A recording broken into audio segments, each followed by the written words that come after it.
आप लोग कैसे हो? न्यूमेरिकल मेथड्स की वीडियो सीरीज में आपका बहुत बहुत स्वागत है। आज हम बात करेंगे यूलर्स मेथड की। किसकी बात करेंगे? यूलर्स मेथड की बात करेंगे। यूलर मेथड अप्लाई करने से पहले मैं कुछ चीजें बता देता हूं जो मैंने पहले भी जानकारी आप दी थी। तो हमेशा अपने पास ordinary differential equation numerical method जब अप्लाई करता है अप्रोक्सीमेट सॉल्यूशन फाइंड करने के लिए, तो अपने पास क्या क्या इंफॉर्मेशन होती है। अपने पास एक तो डेरिवेटिव गिवन होता है फंक्शन का, ठीक है, और इसके अलावा अपने पास इनिशियल कंडीशन गिवन होती है y equal to y1 and x equal to x1। और इसको ऐसा भी लिखा जा सकता है y dash equal to f of x y, और particular point x1 we can say y dash x1 equal to f of x1 y। अब थोड़ा यूलर मेथड के बारे में मैं बता देता हूं। Euler method is the one of the simplest and oldest method, और ये जो टेक्निक है वो अपन को piecewise linear approximation solution find करने के लिए काम आता है। और ये क्या करता है, ये जो इनिशियल कंडीशन और अपने पास डेरिवेटिव की जो इंफॉर्मेशन होती है इसको एक्स्ट्रापोलेट करता है। सॉल्यूशन को क्या करता है, ये एक्स्ट्रापोलेट करता है।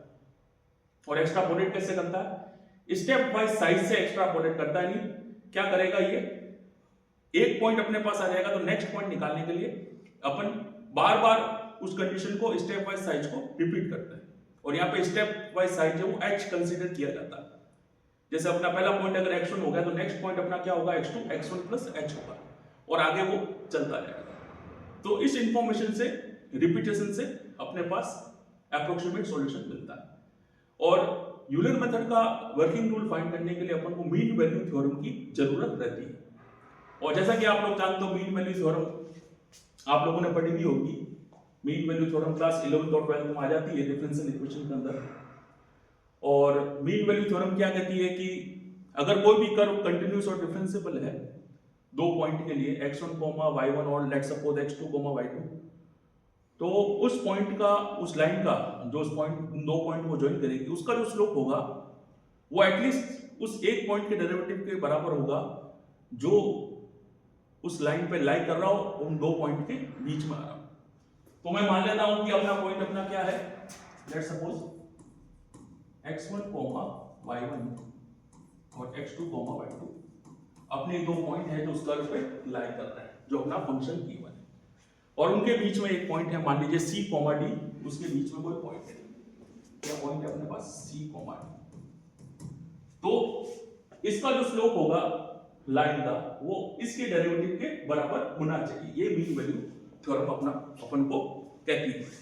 तो इस मीन वैल्यू थ्योरम को अगर मैं अप्लाई करूं तो मेरे पास क्या आना चाहिए, y dash c equal to yx2 minus yx1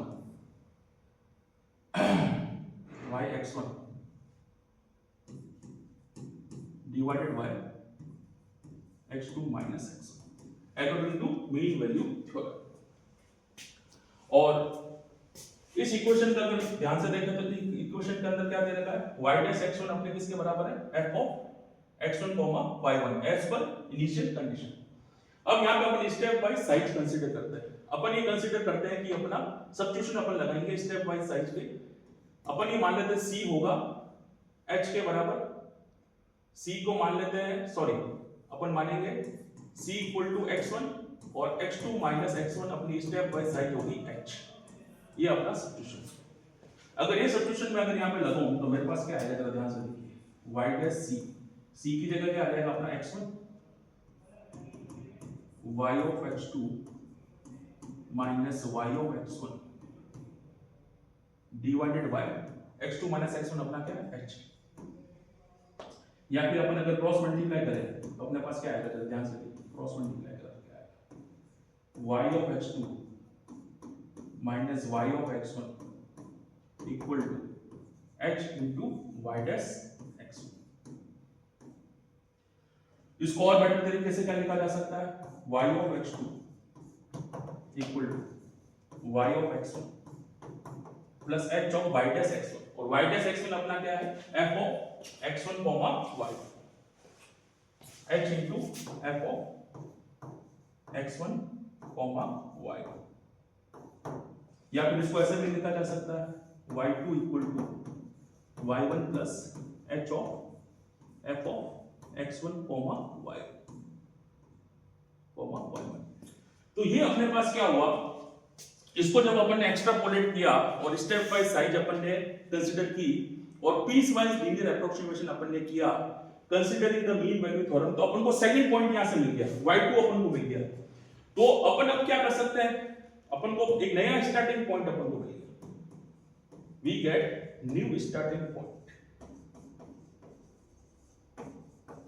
यानी अपने पास y2 की इंफॉर्मेशन अपने पास आ गई, तो नया स्टार्टिंग पॉइंट मिल गया। अब इस नए स्टार्टिंग पॉइंट से अगर मैं इसी अप्रोच को अगर वापस रिपीट करूं तो मेरे पास y3 क्या आ जाएगा, तो इस अप्रोच से मेरे पास y3 क्या आ जाएगा, y2 plus h of f, और यहां पे x1 y1 की जगह क्या आएगा, नया स्टार्टिंग पॉइंट क्या अपना x2 y2।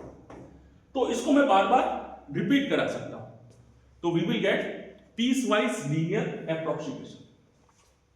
और लेट सपोज अगर मैं y ऑफ i प्लस 1 के लिए रिपीट करूं, y ऑफ i प्लस 1 के लिए अपना नया पॉइंट क्या है, xi y, i के लिए अगर रिपीट करा है xi yi, तो मेरे पास क्या आएगा y ऑफ i प्लस 1, यानी नेक्स्ट अपना स्टार्टिंग पॉइंट की इंफॉर्मेशन क्या मिल जाएगी, जनरल फॉर्मूला अपने पास क्या मिल जाएगा, y ऑफ i प्लस 1 क्या आएगा, y of i plus h f of xi yi। तो ये अपने पास डेरिवेशन इसका यूलर मेथड का आ गया। क्या डेरिवेशन आया, y of i plus 1 equal to y of i plus h into f of xi yi। Okay, ठीक है। तो इस प्रोसेस से अपन यूलर मेथड को अप्लाई कर सकते हैं, और यूलर मेथड में एक्स्ट्रापोलेट अपन को करना पड़ता है सॉल्यूशन को with simplified step wise size, अपन को एक्स्ट्रापोलेट करता है, और इनिशियल कंडीशन को यूज करते हुए इनिशियल कंडीशन पे अपन को पहला स्टार्टिंग पॉइंट x1 y1 अपन को दिया हुआ था, उससे अपन ने नेक्स्ट पॉइंट फाइंड किया, y2 अपन ने फाइंड किया, ठीक है, using the mean value theorem. और अपने पास y2 की इंफॉर्मेशन आई तो नया स्टार्टिंग पॉइंट अपना क्या हो गया, x2 y2 हो गया। फिर x2 y2 को यूज करते हुए वापस अगर इसको अगर अपन चलाएंगे तो अपने पास y3 आ जाएगा, ठीक है ना। तो डिपेंडिंग अपन क्वेश्चन में क्या दे रखा है कि कहां तक चलना अपन को, कितने पॉइंट्स तक अपन को अप्रोक्सीमेट करना है, we can get the information. तो दोस्तों ये यूलर मेथड है जिसमें मीन वैल्यू थ्योरम का यूज किया जाता है, और उससे अपन एक्स्ट्रापोलेट करते हैं सॉल्यूशन को स्टेप वाइज साइज से, ठीक है, और वहां से अपन को अप्रोक्सीमेट सॉल्यूशन प्रोवाइड हो जाता है। नेक्स्ट वीडियो के अंदर मैं इसके ऊपर क्वेश्चन भी देखूंगा और अपन क्वेश्चन डिस्कस करेंगे और इसको और अच्छी तरह से समझेंगे। Thank you friends, thank you.